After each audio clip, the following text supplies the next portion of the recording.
देखो, contract formation से लेकर कॉन्ट्रैक्ट डिस्चार्ज होने तक, मतलब there can be 6 ways through which a contract gets discharged. Discharge by performance, discharge by mutual agreement, discharge by lapse of time, discharge by operation of law, discharge by impossibility of performance and discharge by breach of contract. इन 6 तरीकों से contract खत्म हो सकता है। तो exam में एक बार तो डायरेक्ट क्वेश्चन आया हुआ है।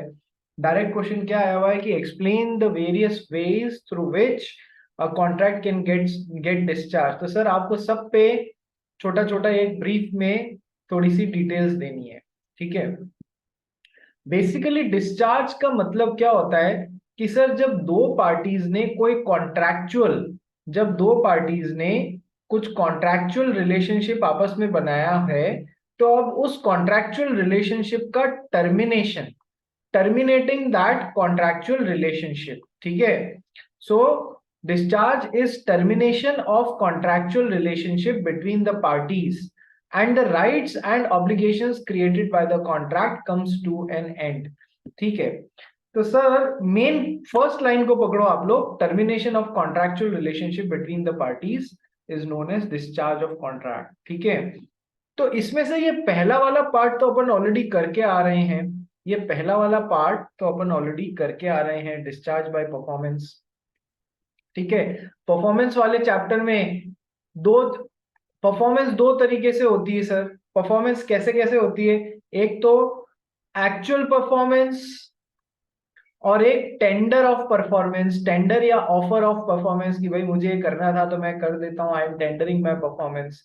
If it is a valid tender of performance, valid tender of performance कब होती है, जब वो पांचों पॉइंट जो हमने पढ़े हैं कि sir proper time and place पे होनी चाहिए, बिल्कुल जो पर्सन टेंडर ऑफ परफॉर्मेंस दे रहा है वो able and willing to perform है। तो ऐसी 4-5 बातें अपन ने पढ़ी हैं, वो पूरी है तो it will be valid tender of performance. तो सर चैप्टर पूरा इन दो चीजों पे था, उसमें से भी मेजरली इस पे था। एक्चुअल परफॉर्मेंस में तो प्रॉब्लम ही क्या है, तो दोनों पार्टीज ने अपने अपने काम पूरे कर दिए। एक्स को वाई को घर देना था, वाई को एक्स को 50 लाख रुपए देने थे, दोनों ने अपने अपने काम परफॉर्म कर दिए या फिर वैलिड टेंडर ऑफ परफॉर्मेंस कर दिया, सामने वाले ने एक्सेप्ट नहीं भी किया, तो फिर वो डिस्चार्ज हो जाएगा अपने परफॉर्मेंस से। तो ये पहला way of discharging of contract तो अपन कर चुके हैं। डिस्चार्ज बाय म्यूचुअल एग्रीमेंट क्या होता है, देखो, अरे बान्यमी जैन, यस सर। क्या हो गया था? सर क्या हुआ था? क्या हुआ था? रिकॉर्डिंग से बताना पड़ेगा क्या? सो मेरा भाई बोल रहा था। अच्छा, राजर्ष बोल रहा था? यस सर, उसकी आवाज मेरी आवाज सेम है। ओह माय गॉड, ठीक है। मेरे को ध्यान है तेरी आवाज और उसकी आवाज कितनी सेम है रे। सर सच्ची में आप है ना, मैंने उसके फ्रेंड को कॉल करके बोला था कि वो मैं तो राजर शो और उसने फ्रेंड ने मान भी लिया था। अच्छा चल कोई नहीं, अपन अलग से डिस्कस करेंगे, पूरी क्लास का टाइम खराब नहीं करेंगे।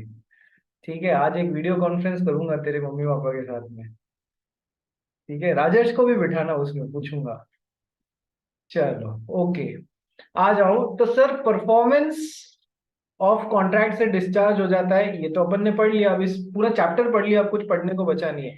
डिस्चार्ज बाय म्यूचुअल एग्रीमेंट, देखो ऐसा है, there are 5 or 6 ways through which a contract gets discharge by mutual agreement. इस पे भी क्वेश्चन आया हुआ है, explain the various ways through which a contract gets discharge by mutual agreement. कि कैसे कि सर अभी इसमें बहुत सारे टर्म्स अपन पढ़ेंगे, जैसे novation, alteration, remission, rescission, waiver, ऐसी अपने को टर्म्स पढ़नी पड़ेगी।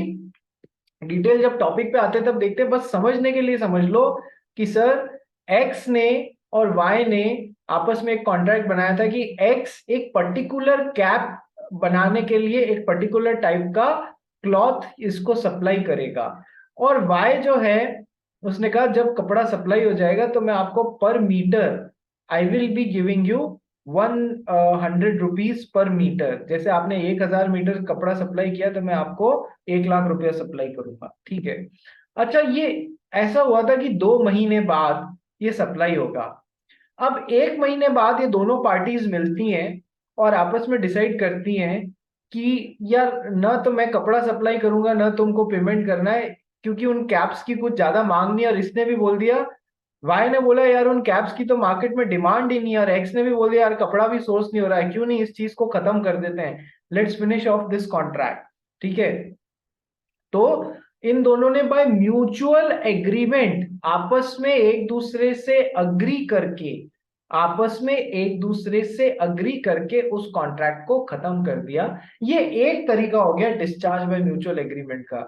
ऐसे अपने को 4-5 तरीके पढ़ने, novation, alteration, remission, rescission, waiver, ये 4-5 तरीके अपने को पढ़ने हैं discharge by mutual agreement. Next is discharge by lapse of time. Discharge by lapse of time का एग्जाम्पल देखो कि जब कोई किसी पर्टिकुलर चीज को किसी पर्टिकुलर टाइम पीरियड में करना होता है और नहीं किया जाता है, तो फिर the contract gets discharge by lapse of time. ऐसा भी होता है। कैसे?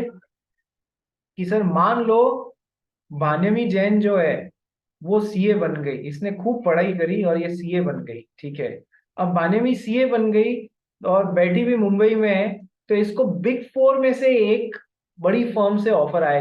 You know, all of you know what who are big fours. Big four audit firms हैं, जैसे कि EY, अर्नस्ट एंड यंग जिसको अपन बोलते हैं। ठीक है, डेलॉइट है। तो आप सबने इनका नाम सुना होगा कभी ना कभी या देखा होगा। तो सर ऐसी सर 4 बड़ी फर्म्स हैं ऑडिट फर्म्स। तो इसको EY से ऑफर आया कि सर, EY से ऑफर आया कि आपको अपॉइंटमेंट लेटर दिया, मतलब इसने जाके इंटरव्यू दिया, अपॉइंटमेंट हो गया, सिलेक्शन हो गया। ऑफर लेटर में लिखा हुआ था या फिर अपॉइंटमेंट लेटर में लिखा हुआ था कि बानमी आपको बाय October 15 आपको हमारे बैंगलोर वाले ऑफिस में रिपोर्ट करना है। By October 15 you need to report to in our Bangalore at our Bangalore office. Otherwise यदि तुमने 15 तारीख तक रिपोर्ट नहीं किया तो हम फिर इस अपॉइंटमेंट को कैंसिल कर देंगे। ठीक है, तो सर यहां पर यदि ये 15 तारीख तक बैंगलोर के ऑफिस में रिपोर्ट नहीं करती है, तो सर ये contract gets discharge by lapse of time. Time खत्म हो गया, अपने आप खत्म। मतलब इसने टाइमली परफॉर्मेंस नहीं दी तो ये मान लिया जाएगा, या टाइमली वो काम नहीं किया तो ये मान लिया जाएगा खत्म हो जाएगा। अब ये मान लो 16-17 तारीख को पहुंचती है वहां पर, मान लो एक एग्जाम्पल फर्स्ट करते हैं। तो फिर अब है ना उसके ऑप्शन पे, EY के ऑप्शन पे है, वो चाहे तो अपॉइंटमेंट लेटर से कंटिन्यू कर दे इसकी सर्विसेज, चाहे तो रिसेंड भी कर सकता है, कॉन्ट्रैक्ट उसके ऑप्शन पे वॉइडेबल हो जाएगा, वो एक अलग बात है। लेकिन यदि जहां पर टाइमलाइंस की बात हो रही है और लैप्स ऑफ टाइम, मतलब किसी पर्टिकुलर टाइम पीरियड में काम करना है, तो वहां खत्म भी तो किया जा सकता है कि तुमने टाइम लिमिट में काम नहीं किया इसलिए काम खत्म। So contract gets discharge by lapse of time. Details अपन पढ़ेंगे जब टॉपिक आएगा।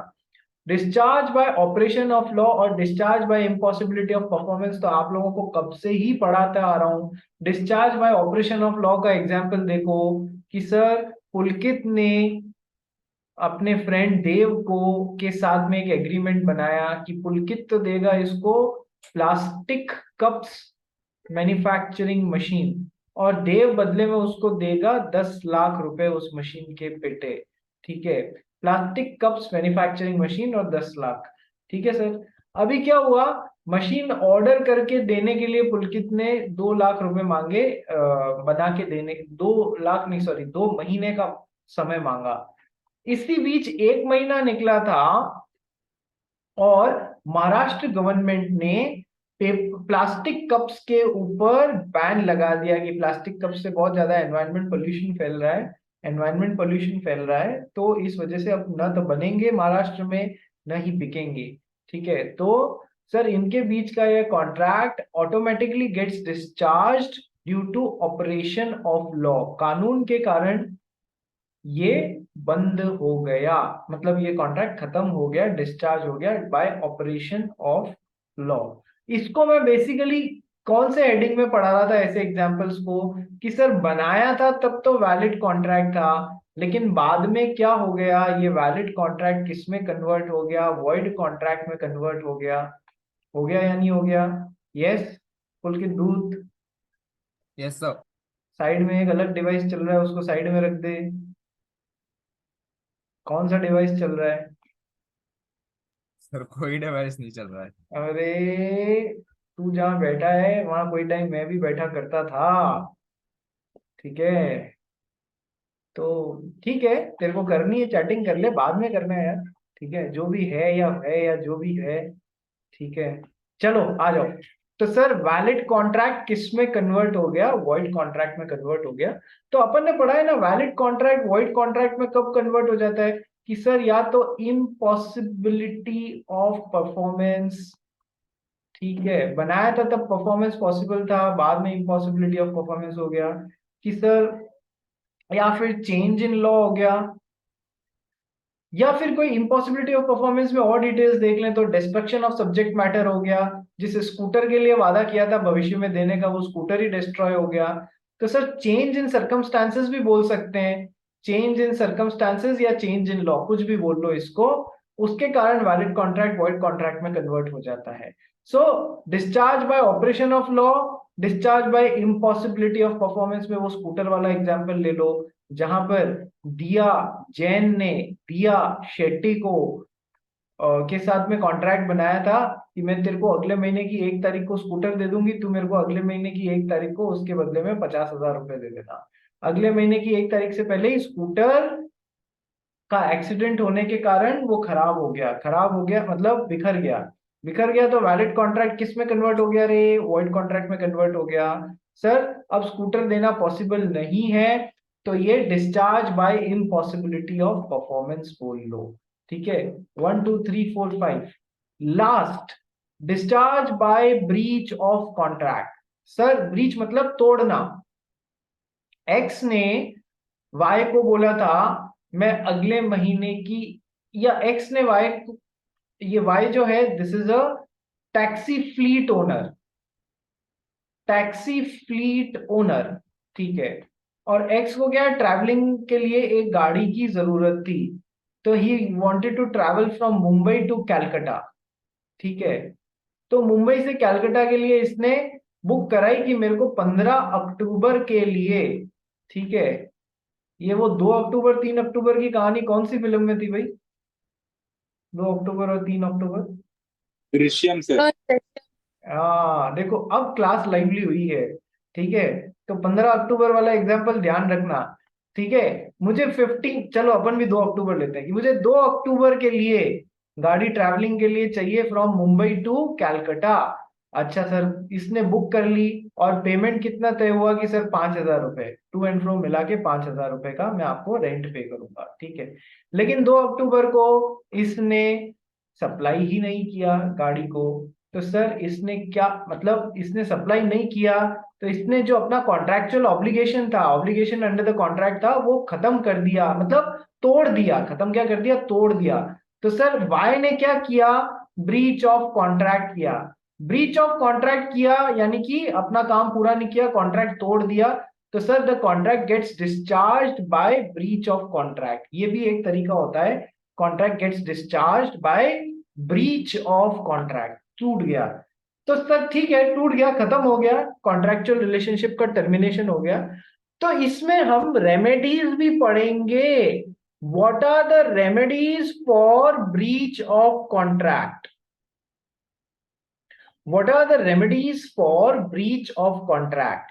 ठीक है, कि भाई अब एक्स को इसने ब्रीच किया तो एक्स को तकलीफ हो रही है ना यार, तो व्हाट आर द रेमेडीज की sir damages for breach of contract, X Y से डैमेजेस वसूल सकता है, तो पूरा डैमेज का टॉपिक समझेंगे, अलग अलग टाइप्स ऑफ टॉपिक, अलग अलग टाइप्स ऑफ डैमेजेस होते हैं, बहुत मजा आएगा ये पढ़ते हुए, एग्जाम में इसके ऊपर बेस्ड क्वेश्चंस भी आ जाते हैं टाइप्स ऑफ डैमेजेस के ऊपर।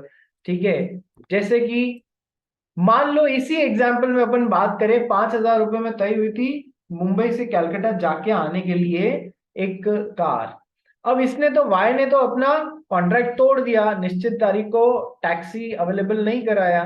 ठीक है, तो पर ऐसा तो है नहीं कि मार्केट में दूसरी टैक्सीज नहीं मिलती हैं, मिलती है ना सर। तो एक्स ने 6,500 में हाथों हाथ उसी समय दूसरी taxi same purpose same distance के लिए उठा ली, ठीक है। तो सर वाई की ब्रीच ऑफ कॉन्ट्रैक्ट के कारण एक्स को कितना नुकसान हुआ कि sir 6,500 minus 5,000 amounts to 1,500 rupees का डैमेज इसको हुआ। तो सर ये 1,500 रुपए का डैमेज किससे वसूल सकता है? एक्स सर वाई से वसूल सकता है, क्योंकि उसने ब्रीच ऑफ कॉन्ट्रैक्ट किया, इसलिए उसको ये 1,500 रुपए का डैमेज हुआ, इसलिए वो इससे वसूल सकता है, ठीक है। तो डैमेजेस के क्या क्या नियम है, कितने कितने तरीके के डैमेजेस होते हैं, ठीक है, ये सब हम लोग remedies for breach of contract में पढ़ेंगे। बहुत सारे और भी हैं ऑप्शंस हमारे पास, मतलब बहुत सारे और भी टॉपिक्स हैं इसमें पढ़ने के लिए। So discharge by breach of contract, so there are 6 ways through which contract gets discharged: discharge by performance, discharge by mutual agreement, दोनों पार्टीज आपस में मिलके खत्म कर देती हैं, discharge by lapse of time, discharge by operation of law, discharge by impossibility of performance and discharge by breach of contract। याद रखना, एग्जामिनेशन पॉइंट ऑफ व्यू से इंपॉर्टेंट बन जाता है। चलिए, सो डिस्चार्ज बाय परफॉर्मेंस में कुछ पढ़ने की जरूरत नहीं, हम पढ़ के आ रहे हैं पिछले चैप्टर में परफॉर्मेंस ऑफ कॉन्ट्रैक्ट में कि sir actual performance and tender of performance या अटेम्प्टेड परफॉर्मेंस, ठीक है, ये पढ़ के आ रहे हैं, कुछ पढ़ने का नहीं है। Let's come to the second topic, that is discharge by mutual agreement. आपस में एग्री करके डिस्चार्ज कर देना। अब देखो मेरी बात बहुत ध्यान से सुनना कि सर आपस में पार्टीज मिलके कैसे कैसे म्यूचुअल एग्रीमेंट से ऑलरेडी एग्जिस्टिंग कॉन्ट्रैक्ट को खत्म कर सकती हैं। उसके लिए 4-5 तरीके हैं: novation, alteration, remission, rescission, waiver, ठीक है, ये 5 तरीके हैं जिनसे वो खत्म कर सकती हैं। लेकिन मैं आपको मेरी जानकारी के लिए नहीं, आपकी जानकारी के लिए बताता हूं सर, ये 5 तरीकों में से काफी सारे तरीके आपस में ओवरलैप करते हैं, काफी सारे तरीके आपस में ओवरलैप करते हैं। ओवरलैप का मतलब है कि सर आप और आप क्या, मैं भी कंफ्यूज हो जाऊंगा कि सर इसको नोवेशन में डाले, मतलब ये डिस्चार्ज थ्रू नोवेशन है या डिस्चार्ज बाय ऑल्टरेशन है, मतलब हम कंफ्यूज हो जाएंगे कि नोवेशन के अंडर आ रहा है या alteration. Discharge by mutual agreement ही है, लेकिन कौन से टाइप का म्यूचुअल एग्रीमेंट की नोवेशन या ऑल्टरेशन, ये हम भी कंफ्यूज हो जाते हैं। तो आप तो हो जाओगे तो कोई बड़ी बात नहीं है, इसलिए ज्यादा इनमें डिफरेंशिएशन या क्लैरिटी का एस्पेक्ट आ ही नहीं सकता है। थोड़ा जितना समझ पाएंगे उतना समझेंगे डिस्चार्ज बाय म्यूचुअल एग्रीमेंट। तो सर पढ़ना चालू करते हैं। Banami Jain, can you please read for us discharge by mutual agreement?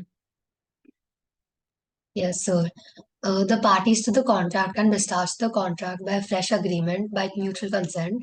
There are various modes to discharge an existing contract by a fresh agreement. They are novation. देखो Read करोगे?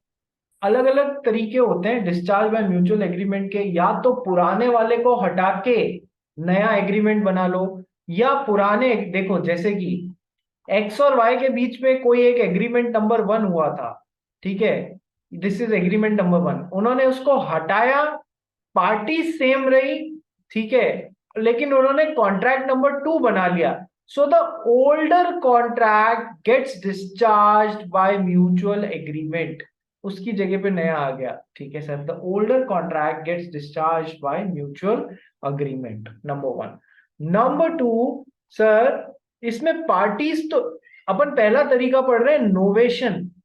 Novation में एक character आ रहा है N, N को याद रखना novation में। कैसे कि सर या तो एग्जिस्टिंग पार्टीज के बीच में नया कॉन्ट्रैक्ट आ जाएगा, एग्जिस्टिंग पार्टीज एक्स और वाई ने जो बनाया था ना, पुराना डिस्चार्ज हो जाएगा और नया आ जाएगा, तो N stands for new contract, old discharge और उन्होंने नया बना लिया। या फिर एक पार्टी एग्जिस्टिंग और एक पार्टी न्यू, एक पार्टी एग्जिस्टिंग एक पार्टी न्यू के बीच में सेम कॉन्ट्रैक्ट हो जाएगा। कैसे, देखो दोनों, नोवेशन का मतलब एन को किससे याद रखना है, न्यू से। या तो एग्जिस्टिंग पार्टीज के बीच में पुराना कॉन्ट्रैक्ट हटके न्यू कॉन्ट्रैक्ट आ जाएगा, जैसे कि अभी एग्जांपल इसका फर्स्ट का देख लेते हैं अपन। एक्स और वाई ने आपस में कॉन्ट्रैक्ट बनाया था कि है ना, एक्स वाई को 50 लाख रुपए का उधार दे रहा है, और वाई जो है उसके बदले में, इस मतलब वाई उसको 50 लाख रुपए के बदले में along with interest 55 lakh rupees चुकाएगा। ठीक है, तो सर देखो इसको पढ़ो ना, मान्यवी एक बार इस एग्जांपल से चलते हैं अपन। A owes B A rupees owes 50,000। B 50,000. Hmm. A owes B 50,000. A enters into an agreement with B and gives B a mortgage of his estate for 40,000 in place of the debt of 50,000 between same parties. यानी कि पहला novation में N का मतलब मैंने आपको क्या बताया कि सर न्यू, न्यू क्या, कि सर न्यू का पहला तरीका, new contract between existing parties, जो एक्स और वाई पहले थी उनके बीच में पुराना कॉन्ट्रैक्ट हटा और नया कॉन्ट्रैक्ट आ गया, new contract between existing parties. ठीक है, तो सर ए और बी में पहले एक कोई ट्रांजैक्शन चल रहा था, पहला कॉन्ट्रैक्ट चल रहा था जिसमें ए को बी को क्या करना था, 50,000 रुपए लौटाने थे। ठीक है, अब उन्होंने पुराना कॉन्ट्रैक्ट को हटा दिया ए और बी ने, नया कॉन्ट्रैक्ट बनाया। A enters into an agreement with B and gives B a mortgage of his estate for rupees 40,000 in place of debt of rupees 50,000। क्या, जहां पर पुराने कॉन्ट्रैक्ट में ए को बी को 50,000 रुपए चुकाने थे, ये खत्म किया। इन्होंने नए कॉन्ट्रैक्ट में क्या किया कि सर मैं अपनी एस्टेट तेरे पास मॉर्गेज रखवा रहा हूं towards a loan of rupees 40,000। ये इसको भी लगा यार पूरा ही 50,000 रुपए के लिए कोई सिक्योरिटी नहीं है, तो चलो 40,000 रुपीज तो सिक्योर हो गए इस मॉर्गेज के कारण। मॉर्गेज आप सब लोग समझते होंगे गिरवी रखना, तो उसने अपनी कोई एस्टेट गिरवी रख दी इसके पास में 40,000 रुपए के लिए। उससे ये भी सेटिस्फाइड हो गया, ये भी सेटिस्फाइड हो गया, पुराने वाले कॉन्ट्रैक्ट को इन्होंने खत्म कर दिया, नया वाला कॉन्ट्रैक्ट लिया है उसकी जगह। तो सर यहाँ पर पार्टीज सेम है, between same parties, between existing parties, पुराना कॉन्ट्रैक्ट खत्म हुआ उसकी जगह नया कॉन्ट्रैक्ट आ गया। तो ये नोवेशन का पहला तरीका, between same parties older contract gets discharge and नया कॉन्ट्रैक्ट आ जाता है। ठीक है, ये पहला तरीका। दूसरा तरीका कि सर पार्टीज में चेंज होता है, पहले ए और बी थी तो सर अब ए और सी हो जाएंगी। तो सर डिफरेंस क्या नोट करना है कि सर एक पार्टी तो पुरानी रहेगी ही रहेगी, दोनों पार्टीज चेंज नहीं हो सकती। दोनों पार्टीज चेंज होगी तो वो नोवेशन में नहीं आएगा। सर एक पार्टी तो पुरानी ही होएगी, वन न्यू पार्टी एंड, मतलब one old party and one new party, B की जगह न्यू पार्टी आ गई सी। तो नोवेशन का एन को मैंने आपको क्या बताया था कि न्यू, या तो न्यू कॉन्ट्रैक्ट जो कि हम पुराने एग्जांपल में पीछे पढ़ के आए हैं, या फिर न्यू पार्टी। सर एक न्यू पार्टी, दोनों न्यू पार्टी नहीं। ठीक है, तो सर एग्जांपल देखो, बाने विजयन ये वाला पढ़।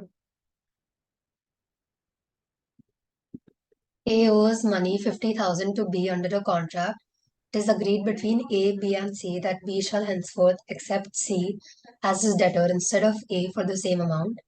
Old debt of A is discharged, and a new debt from C to B is contracted among different parties.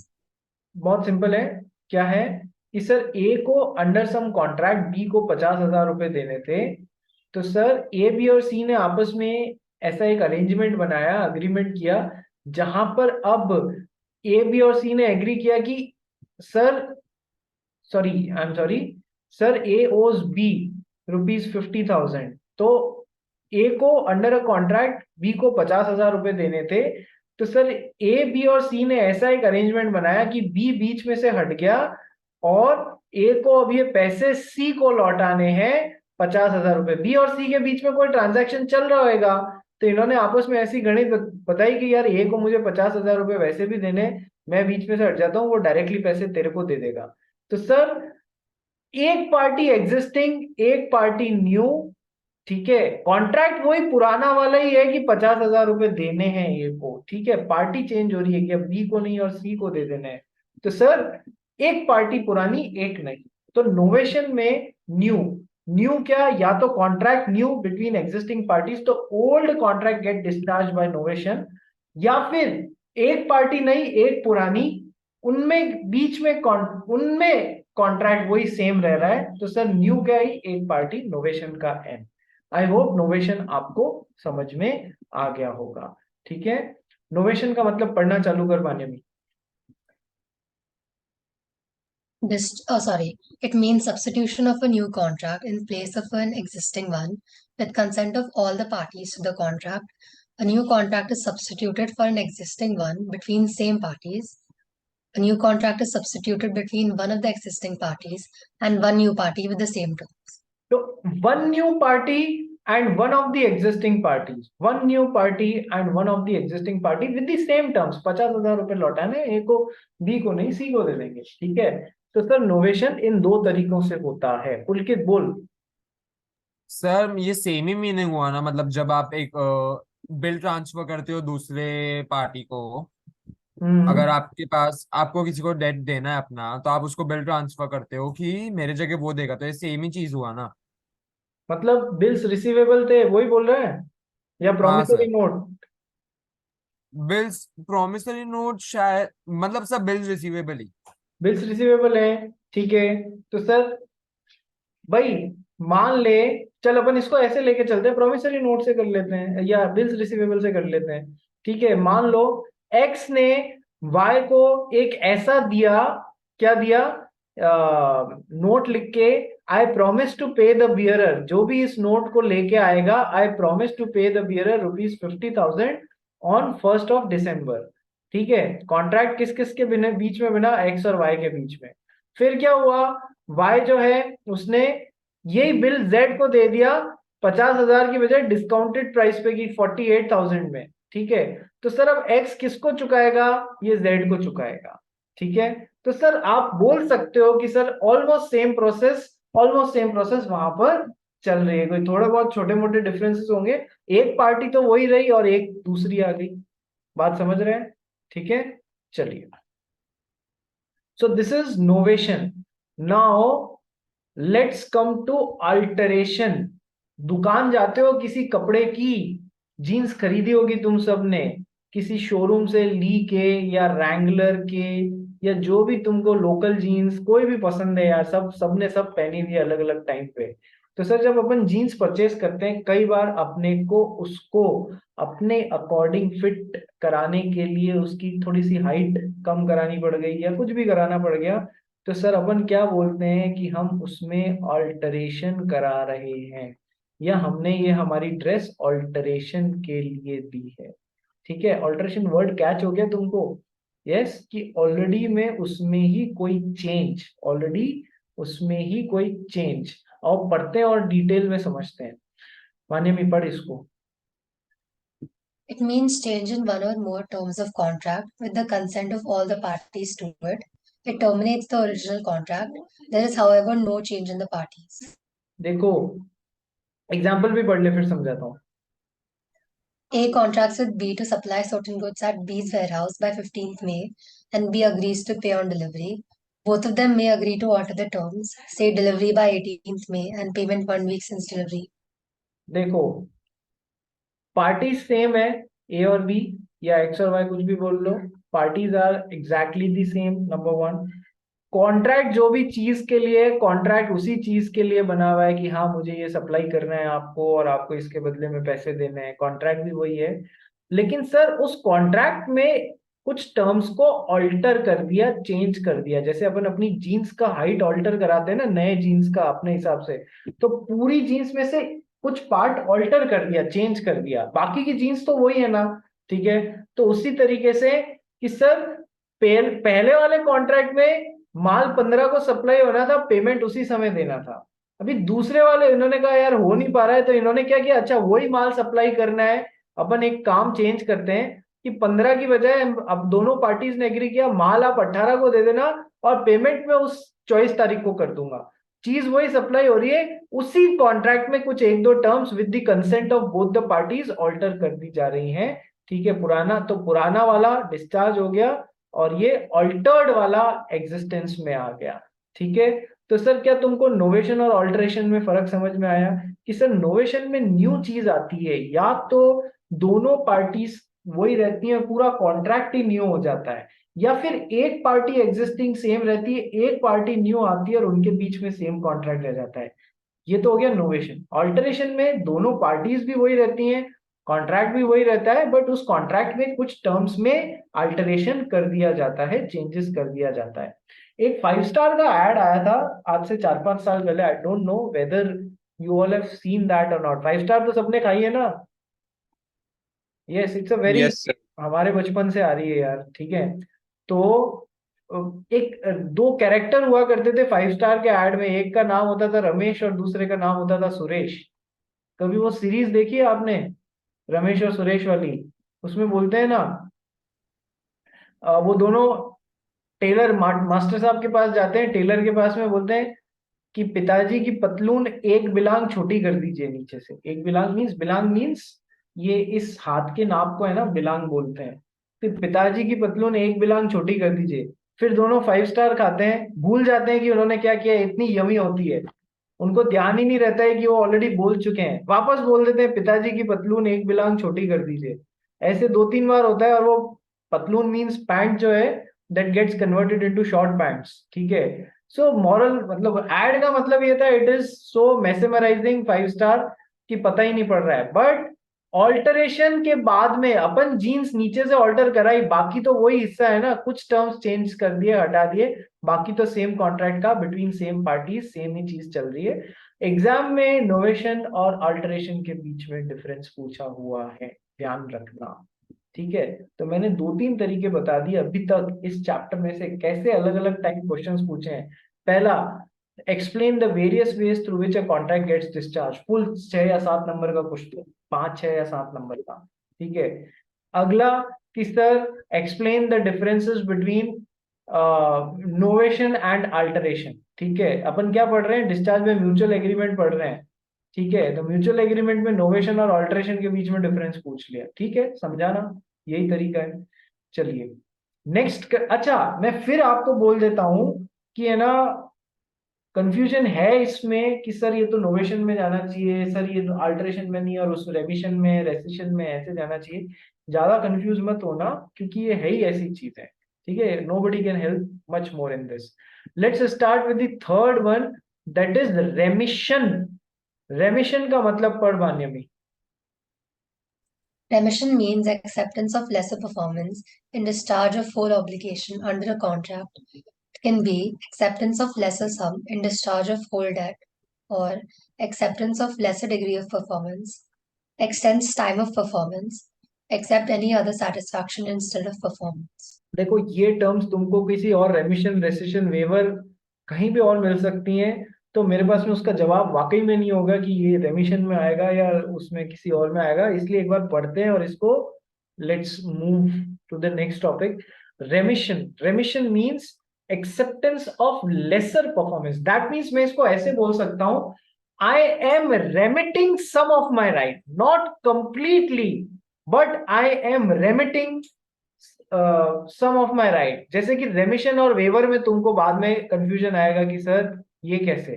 तो सर रेमिशन मतलब देखो कैसे, कि A owes B ₹50,000, due date of payment is 25th March, A pays to B ₹30,000 and B accepts it in full satisfaction of debt।